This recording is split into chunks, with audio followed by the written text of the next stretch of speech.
बांग्लादेश के अंतरिम सरकार के सर्वे सर्वा और मुख्य सलाहकार मोहम्मद यूनुस बुरी तरह फंस गए हैं। दरअसल बांग्लादेश की शेख हसीना सरकार के तख्तापलट और बांग्लादेश की अंतरिम सरकार के गठन के बाद से ही मोहम्मद यूनुस अपनी मनमर्जी चलाने का प्रयास कर रहे थे।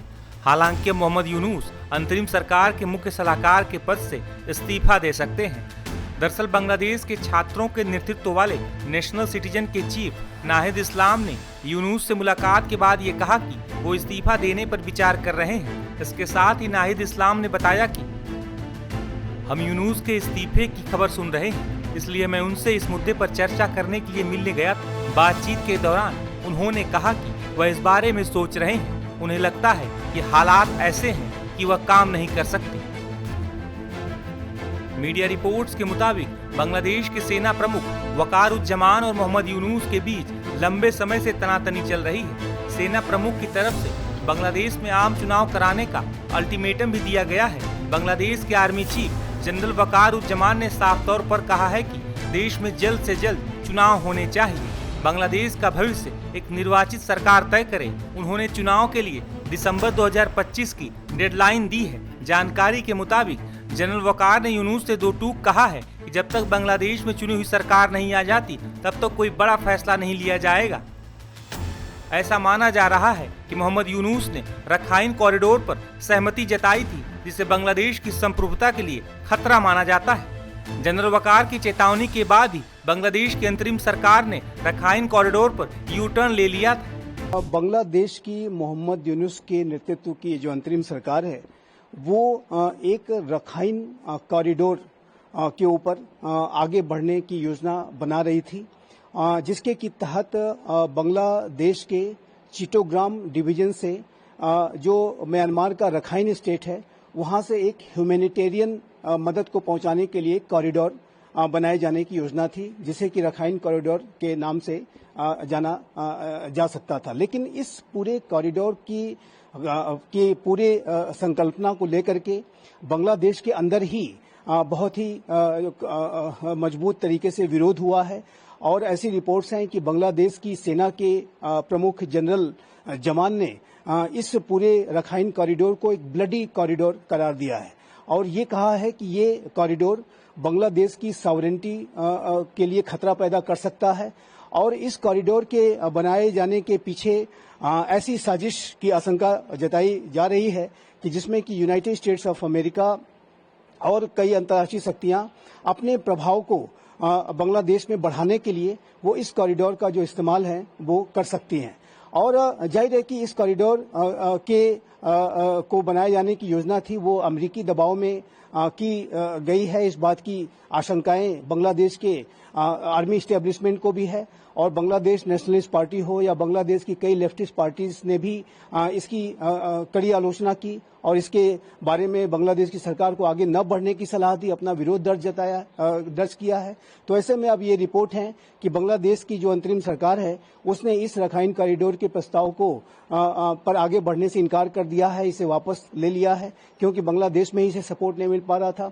और यदि ये जो रखाइन कॉरिडोर जिसे कि बांग्लादेश की आर्मी चीफ द्वारा एक ब्लडी कॉरिडोर का नाम दिया गया, यदि ये बनता तो अंतर्राष्ट्रीय शक्तियों का जो दबदबा है वो बांग्लादेश में ज्यादा बढ़ सकता था। बांग्लादेश की जो संप्रभुता है उसकी जो टेरिटोरियल इंटीग्रिटी पर भी खतरा पैदा हो सकता था और जिस तरीके से बांग्लादेश की जो पूर्व प्रधानमंत्री शेख हसीना अमेरिका के दबावों का जिक्र करती रही, एक व्हाइट मैन का उन्होंने समय समय पर जिक्र किया, उसी तरीके की जो साजिशें, उसी तरीके के अंतर्राष्ट्रीय शक्तियों का जो दखल है वो बांग्लादेश में इस रखाइन कॉरिडोर के माध्यम से हो सकता था, जिस पर कि अब बांग्लादेश ने चलने से इनकार कर दिया है। तो ये एक अच्छा विड्रॉल है, एक अच्छा रिवर्सल है और जाहिर है कि बांग्लादेश को अपनी सॉवरेनिटी और टेरिटोरियल इंटीग्रिटी को यदि बचाए रखना है तो उसे अंतर्राष्ट्रीय महाशक्तियों के दखल से और उनके इंटरवेंशन से अपने आप को बचाना होगा।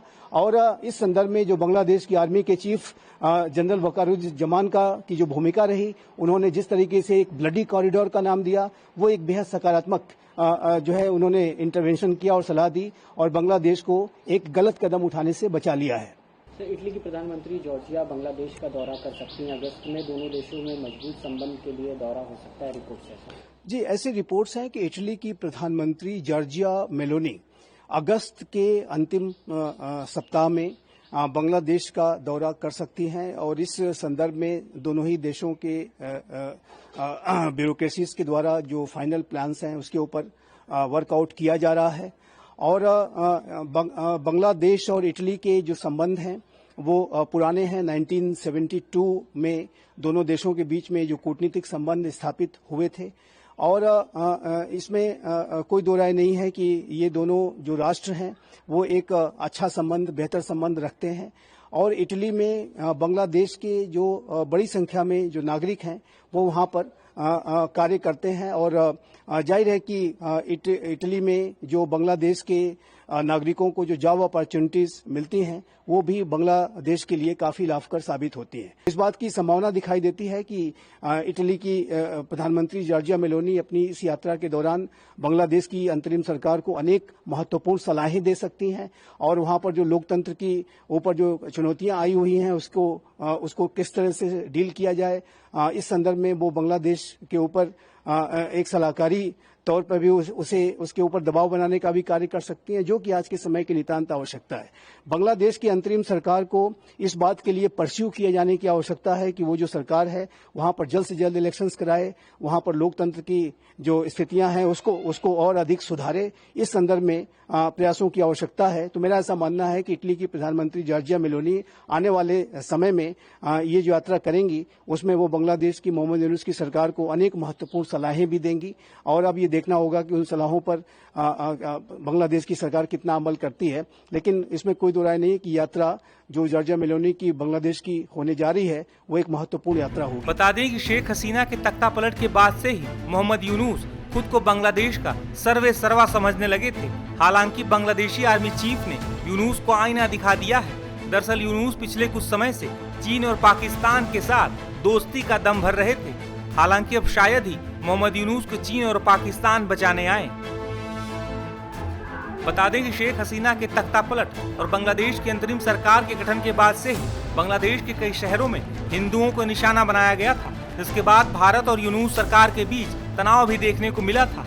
हालांकि अब मोहम्मद यूनुस की बांग्लादेश की अंतरिम सरकार से विदाई तय है। गौरतलब है कि हाल ही में भारत ने कालादान प्रोजेक्ट को तेजी से पूरा करने के लिए कमर कसी है, तो वहीं बांग्लादेश को दी गई एक प्रमुख ट्रांसशिपमेंट सुविधा वापस ले ली है। इस वजह से बांग्लादेश का भूटान, नेपाल और म्यांमार के साथ व्यापार प्रभावित हो रहा है। बड़ी संख्या में बांग्लादेशी नागरिकों की भी मोहम्मद यूनुस से नाराजगी भी बढ़ती जा रही है। इस वजह से भी मोहम्मद यूनुस काफी परेशान है।